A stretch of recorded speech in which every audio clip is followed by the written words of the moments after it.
Hello everyone, welcome back to our Devagna channel. అందరూ ఎలా ఉన్నారండి? అందరూ బాగుండాలి అని మనస్ఫూర్తిగా కోరుకుంటూ, ఆనందంగా ఆరోగ్యంగా ఉండాలని కోరుకుంటూ ఈ వీడియోని స్టార్ట్ చేసేద్దాం. మనకు చక్కగా శ్రావణ మాసం రాబోతుంది కదా. ఈ మాసంలో మనం ముఖ్యంగా వరలక్ష్మి వ్రతం అయితే చేసుకుంటాము. శ్రావణ మాసానికి ముందు రోజు మనం చక్కగా ఇల్లంతా కూడా డీప్ క్లీనింగ్ చేసుకుంటూ, అలానే పూజా రూమ్ కూడా డీప్ క్లీనింగ్ అయితే చేసుకుంటాం. ఈ శ్రావణ మాసం అంతా కూడా మనకు చక్కగా ఫెస్టివల్స్, పూజలు, అలానే ఫంక్షన్స్ ఇలా చాలానే ఉంటాయి. ఇలా చెప్పుకుంటూ పోతే ఈ మాసం అంతా కూడా చాలా పవిత్రమైనదని చెప్పచ్చు. ఈ మాసంలో ముఖ్యంగా మనకు వరలక్ష్మి వ్రతం అనేది, ఈ ఫెస్టివల్ మనకు చాలా ముఖ్యమైనది. సో ఈ వరలక్ష్మి వ్రతం అనేది చాలామందికి చాలా డౌట్సే ఉంటాయి. సో మీ డౌట్స్ అన్నీ కూడా పక్కన పెట్టేసి, అమ్మవారి మీద మీకు భక్తి శ్రద్ధ ఉంటే చక్కగా అమ్మవారికి పూజ అనేది చేసుకోవచ్చు. ఎలాంటి డౌట్స్ అనేది ఈ మాసంలో మీరు పెట్టుకోవద్దు. చక్కగా అయితే పూజను ఆచరించవచ్చు. నాకు తెలిసిన కొన్ని విషయాలు, అలానే నేను తెలుసుకొని మీతో షేర్ చేసుకుంటున్న ఈ విషయాలు మీతో షేర్ చేసుకుంటున్నాను. సో వరలక్ష్మి వ్రతం అనేది మనకు ఒక్కసారి పెట్టుకుంటే ఇంకా మళ్ళీ పెట్టుకోకపోతే మళ్ళీ ఇంకొక ఇయర్ చేసుకోవచ్చా, ఇలా ఎన్నో డౌట్స్ అనేవి ఉంటాయి. బట్ ఏమీ అవ్వదండి. సో ఎవరైనా స్టార్ట్ చేయకపోయినా పర్లేదు, ఇప్పటి నుంచైనా సరే స్టార్ట్ చేసుకోవచ్చు. అది మీ అలవాటుని బట్టి మీరు ఎలా చేసుకోగలిగితే అలా చక్కగా అయితే చేసుకోండి. వరలక్ష్మి వ్రతం అంటే ఇలా హంగామా చేయాలి, లేదు అంటే ఇంకా పెద్ద పెద్ద డెకరేషన్లే చేయాలి అనేది ఏమీ లేదండి. లక్ష్మీదేవి అమ్మవారి ఫోటో ఒక్కటి ఉంటే చాలు. అలానే మనకు కలశం అలవాటు ఉన్న వాళ్ళు పెట్టుకోవచ్చండి. లేదు అంటే అదేమీ లేదు అన్నవాళ్ళు అమ్మవారికి చక్కగా పూజ చేసుకోవచ్చు. నా విషయానికి వస్తే, నా వరలక్ష్మి వ్రతం అనేది నేను లాస్ట్ ఇయర్ అయితే చేయలేదండి. నాకు మిస్ అయిందనమాట. నేను ప్రెగ్నెంట్గా ఉన్నాను కదా. సో ఈ ఇయర్ అయితే నేను మళ్ళీ చేసుకోవాలి అని అనుకుంటున్నాను. సో ఇలా చేయటం వలన ఏమైనా జరుగుతుందేమో అని చాలా మందిలో డౌట్స్ ఉంటాయండి. బట్ ఎలాంటి డౌట్స్ ఏమీ పెట్టుకోకండి. సో చాలామందిని మనం డౌట్స్ అన్నీ క్లియర్ చేసుకోవడానికి ట్రై చేస్తూ ఉంటాము. సో ఎలాంటి డౌట్ ఏం పెట్టుకోకుండా చక్కగా అయితే మళ్ళీ మనము పూజను చేసుకోవచ్చు. శుచి శుభ్రత ఎక్కడైతే ఉంటాయో చక్కగా అక్కడ అమ్మవారు కొలువై ఉంటారండి. ఈ మాట నేనైతే చెప్పట్లేదు, మన పురాణాల నుంచి కూడా చెప్పబడుతూ ఉందన్నమాట. సో ఇంకా ఇక్కడైతే నేను పూజా రూమ్ అంతా కూడా ఇలా చక్కగా డీప్ క్లీనింగ్ అయితే చేసుకున్నాను. అలానే అమ్మవారికి వేస్తే ఇలా ముత్యాల దండలు కూడా పసుపు నీటిలో చక్కగా శుభ్రం చేసుకొని ఆ తర్వాత అమ్మవారికి సమర్పించుకుంటూ ఉన్నాను. సో మనం చేసే ప్రతి పని కూడా చాలా శ్రద్ధగా చేస్తున్నట్లయితే మనకు చాలా మంచిదండి. ఏదో చేస్తున్నాం అని కాకుండా చాలా భక్తి శ్రద్ధలతోనే ఈ పని అంతా కూడా మనం చక్కగా చేయాలి. అప్పుడే మనకు అలసట అనేది ఉండదన్నమాట. అమ్మవారి దగ్గర చక్కగా పసుపు కుంకుమ, అలానే గవ్వలు, పసుపు కొమ్ములు చక్కగా ఇలా అన్నిటినీ అయితే అమ్మవారికి కావాల్సినవి, అలానే అమ్మవారికి ప్రీతికరమైనవి అన్నీ కూడా ఇలా సర్దుకున్నాను. సో ఈ తామర పువ్వులు మీకు తెలిసిందే కదా, నేను చెప్పాను. సో ఎంత కలగా అనిపిస్తుందో చూడండి. అసలు మాకైతే ఇక్కడ పువ్వులు దొరకవండి, చాలా రేర్ అనమాట పువ్వులు అమ్మడం ఇక్కడ. సో అందువలన నేను ఇలా ఈ తామర పువ్వులను అయితే అమ్మవారికి సమర్పించుకుంటూ ఉన్నాను. చాలా కలగా అనిపిస్తూ ఉంది. అసలు మనం క్లీన్ చేసిన తర్వాత ఒక పాజిటివిటీ అనేది మనకు చక్కగా కనిపిస్తూ ఉంటుంది. అలానే మన మనసుకు కూడా చాలా ప్రశాంతంగా అనిపిస్తూ ఉంటుంది. ఇంకా ముఖ్యంగా అమ్మవారికి ఎర్రటి అక్షింతలు అంటే చాలా ఇష్టం అండి. వాటితోటి అమ్మవారి పాదాల దగ్గర ఓం శ్రీ మాత్రే నమః అని అనుకుంటూ చక్కగా అమ్మవారి స్మరణ చేస్తూ ఇలా అక్షింతలతోటి అర్చన చేస్తున్నట్లయితే ఆ ఇంట్లో కూడా చాలా మంచి జరుగుతుందండి. ఇదంతా చేయటం వలన ఏదో మీకు జరిగింది, ఏదో మీకు జరగబోయింది అనేది ఏమీ అనుకోవద్దండి. ఈ పూజ అనేది మనకు ఒక పీస్ఫుల్గా ఉండడానికి మాత్రమే ఈ పూజ అనేది చేస్తున్నాము. ఇదంతా కూడా మన భక్తి అండి. సో సాధారణంగా మనం ఏదైనా సరే చేసేటప్పుడు కొంచెం ఎక్కువగా చేసుకోవాలి అని అనిపిస్తూ ఉంటుంది కదా. అమ్మవారికి ఇష్టంగా ఇది పెట్టాలి, ఇంకా మనకి ఇష్ట దైవానికి ఇదంటే చాలా ఇష్టము, ఇది పెట్టాలి అని అనిపిస్తూ ఉంటుంది చూసారా. అదే అన్నమాట భక్తి.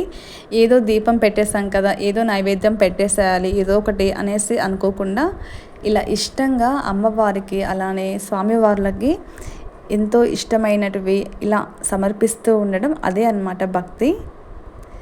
సో ఇంకా ఇక్కడైతే ఇవాళ ఒక చిన్న ముగ్గు అయితే వేసుకుంటున్నానండి. నాకు చాలా ఇష్టం ఇలా అమ్మవారి ముందు ఇలా చిన్న రంగోలీ అయితే వేసుకొని అందులో చక్కగా దీపాలను వెలిగించుకొని ప్రతి శుక్రవారం లేదా శనివారం ఇలా 2 టైమ్స్ అయితే చేసుకుంటాను. వీలైతే 3 టైమ్స్ కూడా చేసుకుంటానండి. సో నాకు కుదిరినంత సమయంలో నేను ఇలా చక్కగా నీట్గా అయితే అమ్మవారికి ఇలా సమర్పించుకుంటూ ఉంటాను. ఈ వర్క్స్ అన్ని చేయాలి అంటే అంత ఈజీ అయితే ఏమీ కాదండి. మనందరికీ ఎంతో శ్రద్ధ అలానే ఎంతో ఇష్టం ఉండగలిగితేనే మనం ఈ వర్క్స్ అన్నీ కూడా చేయగలుగుతాము. అంత ఈజీ అయితే ఏమీ కాదు. ఎంతో శ్రద్ధ, ఎంతో ప్రేమ అనేది ఉండాలి దైవం మీద. అప్పుడే మనము ఈ వర్క్స్ అన్నీ కూడా చక్కగా చేయగలుగుతాము. అలానే టైం టు టైం అనేది వర్క్ అనేది కంప్లీట్ చేసుకోగలుగుతాము. సో నేనైతే ఈ ముగ్గుని నైటే వేసుకుంటున్నానండి.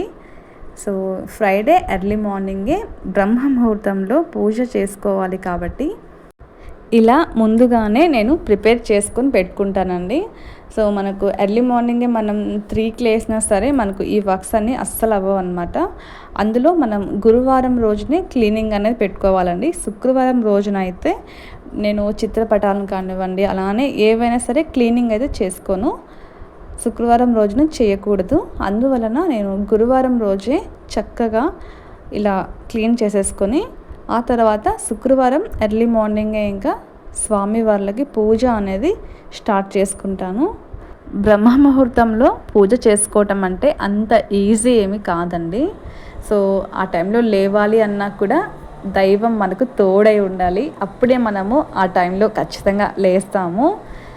దైవం మనకు తోడు అనేది లేకుండా ఉంటే మనం ఆ టైంలో అస్సలు లేలేము. ఇక్కడ చూస్తున్నట్లయితే మనకు ఎర్లీ మార్నింగ్ 4:40 అలా అయింది కదండి. సో నేనైతే 3 o'clockకి లేచాను అనమాట. కానీ మాకు ఇక్కడ వర్షం అనేది వస్తూ ఉంది, ఇంకా పవర్ కూడా లేదనమాట. సో అందువలన పవర్ అనేది ఇప్పుడే వచ్చింది. ఇంకా ఇప్పుడు లేచి చక్కగా అయితే ఇలా బయట చూస్తున్నట్లయితే చాలా వర్షం వచ్చిందండి. అసలు భయంకరంగా సౌండ్ వచ్చిందనమాట. ఇంకా ఇంటి ముందు చక్కగా క్లీన్ చేసేసుకున్నాను. ఆ తర్వాత ఇల్లంతా కూడా శుభ్రం చేసుకున్నాను. ఈ వర్షానికి పిల్లలు కూడా సిక్ అయిపోతూ ఉన్నారండి. కోల్డ్ రావడం అలానే ఫీవర్ రావడం ఇలా అయిపోతూ ఉందన్నమాట. అసలు ఎప్పుడు వర్షం వస్తుందో అర్థం అవుతలేదు, అంత దారుణంగా ఉంది సిచ్యువేషన్స్ అయితే. సో ఇలా చక్కగా ఇల్లంతా కూడా క్లీన్ చేసుకున్న తర్వాత ఒక్కసారి అలా పసుపు నీటిని కూడా ఇల్లంతా చిలకరించుకొని చక్కగా పూజనైతే స్టార్ట్ చేసుకోవచ్చు. అలానే గోమూత్రం కూడా ఉన్నట్లయితే వాటినైనా సరే చక్కగా ఇల్లంతా కూడా చిలకరించుకొని పూజ చేసుకుంటే చాలా మంచిదండి. ఈ శ్రావణ మాసం అంతా కూడా చక్కగా ఇంటిని శుభ్రం చేసుకొని శుచి శుభ్రతను పాటిస్తూ చక్కగా ఉండటం చాలా మంచిదండి. ఆల్మోస్ట్ మీకు కుదిరినట్లయితే ఎర్లీ మార్నింగే 5:30, 6 లోపల అయితే పూజను చేసుకోవడానికి ట్రై చేయండి. ఇంకా కుదరని వాళ్ళు ఈవినింగ్ టైం అయినా సరే చక్కగా చేసుకోవచ్చు. ఈ శ్రావణ మాసం అంతా కూడా చక్కగా మనము బ్రహ్మ ముహూర్తంలో లేదు అంటే ఈవినింగ్ టైం 6:30 లోపు అయితే పూజను చేసుకోవటం ఆ ఇంటికి శుభ ఫలితాలను చూపిస్తుంది. ఇంకా వరలక్ష్మి వ్రతం రోజున మనం వాయినంగా ఇస్తూ ఉంటాం కదండి తాంబూలం. వాటికి సంబంధించిన వస్తువులని ముందుగానే సేకరించి ఇంట్లో భద్రపరచుకోవడం చాలా మంచిది. మనకు కంగారు అనేది లేకోకుండా పూజని హ్యాపీగా అనేది చేసుకోవచ్చు. మనస్ఫూర్తిగా శ్రద్ధగా అయితే చక్కగా చేసుకోవచ్చు. ఏది లేకపోయినా సరే మనకు మిస్ అయిపోయినట్లు అనిపిస్తూ ఉంటుంది కదా. మనకు శక్తి ఉన్నంత వరకు తాంబూలాన్ని అయితే ఇవ్వచ్చు అండి.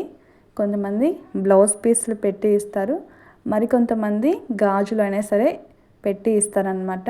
ముఖ్యంగా తాంబూలంలో ఉండవలసినవి 2 తమలపాకులు, అలానే పసుపు కుంకుమ, ఇంకా శనగలు, అలానే గాజులు, ఇవి అయితే కంపల్సరీ ఉండాలండి. ఇంకా మీ శక్తి వరకు ఎంతైనా సరే పెట్టుకోవచ్చు. అలానే పసుపు కొమ్ములు కానివ్వండి, బ్లౌజులు, శారీస్, ఇలా ఎన్ని అయినా సరే, అరటిపళ్ళు, ఇలా ఎన్ని అయినా సరే పెట్టుకోవచ్చు. మీ శక్తి ఎంతవరకు ఉంటే అంతమందికి ముత్తైదులను పిలిచి చక్కగా ఈ తాంబూలాన్ని వాయినంగా ఇవ్వచ్చు. సాక్షాత్తు మన ఇంటికి లక్ష్మీదేవి వచ్చిందని వాయినంగా పవిత్రంగా ఇవ్వాలి. సో ఇది అండి ఇవాల్టి ఈ వీడియోని. మీ అందరికీ నచ్చినట్లయితే చిన్న లైక్ అయితే ఇచ్చి అలానే సపోర్ట్ చేస్తారని మనస్ఫూర్తిగా కోరుకుంటున్నాను. ఇలాంటి మరిన్ని వీడియోస్, అలానే ఇంట్రెస్టింగ్గా ఉన్న వీడియోస్ను మీ ముందుకు వస్తాను మంచి కంటెంట్ తోటి.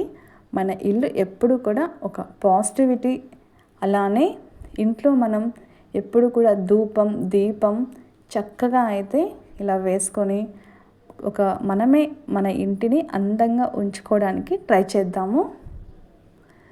సో ఇది అన్నమాట అండి.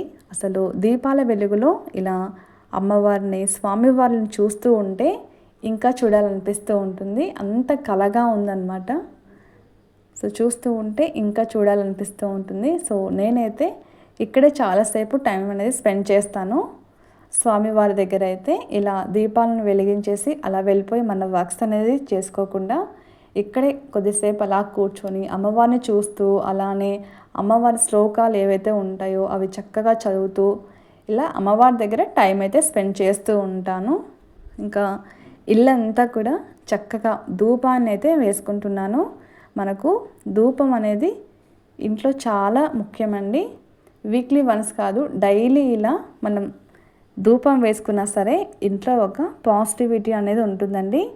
మీరు పూజ చేయకపోయినా సరే ఇల్లంతా కూడా క్లీన్ చేసుకున్న తర్వాత ఇలా ధూపాన్ని వేసుకొని చూడండి, ఆ పాజిటివిటీ అనేది మీకే తెలుస్తూ ఉంది. సో ఇంకా ఇంటి ముందు అయితే చక్కగా దీపాలను కూడా వెలిగించుకున్నాను. తులసి మొక్క ప్రతి ఒక్క ఇంట్లో ఉండాలి అండి. సో ఎవరైతే తులసి మొక్క ఇంట్లో ఉండదో వాళ్ళు కూడా ఈ శ్రావణ మాసంలో తులసి మొక్కను చక్కగా పెంచుకోండి. అలానే చక్కగా పూజను కూడా చేసుకోవచ్చు. ఇంకా ఇక్కడ ఈ కార్నర్ని అయితే నేను ఇలా నా దగ్గర ఉన్న థింగ్స్ తోటి ఇలా రెడీ చేసుకున్నాను. ఈ స్పేస్ని చూస్తే నాకు చాలా పాజిటివ్గా అనిపిస్తుంది. ఇక్కడ చిన్న దీపాన్ని వెలిగించుకొని అలానే ధూపాన్ని కూడా, అలానే ఒక రాగి పాత్రను కూడా ఉంచుకున్నాను. ఇక్కడ అమ్మవారికి ఎర్రటి అక్షింతలతోటి పాదాల దగ్గర వేస్తూ ఇలా అర్చన చేసుకుంటూ ఉంటే మనసుకి చాలా పీస్ఫుల్గా అనిపిస్తూ ఉంటుందండి. ఇంకా ఫైనల్గా పూజ అంతా కంప్లీట్ చేసుకున్న తర్వాత హారతి అయితే ఇస్తున్నాను. అసలు హారతి వెలుగులో చూస్తారు కదా, స్వామివారిని చూస్తూ ఉంటే ఎంతో కళగా అనిపిస్తూ ఉంటుంది. అమ్మవారికి ఇవాళ నైవేద్యంగా పాలు బెల్లం అయితే పెట్టానండి. అలానే బాదం పప్పు నైవేద్యంగా పెట్టాను. సో ఇదే అండి నా పూజా విధానం. మీ అందరికీ నచ్చినట్లయితే చిన్న లైక్ ఇచ్చి అలానే సపోర్ట్ చేయండి.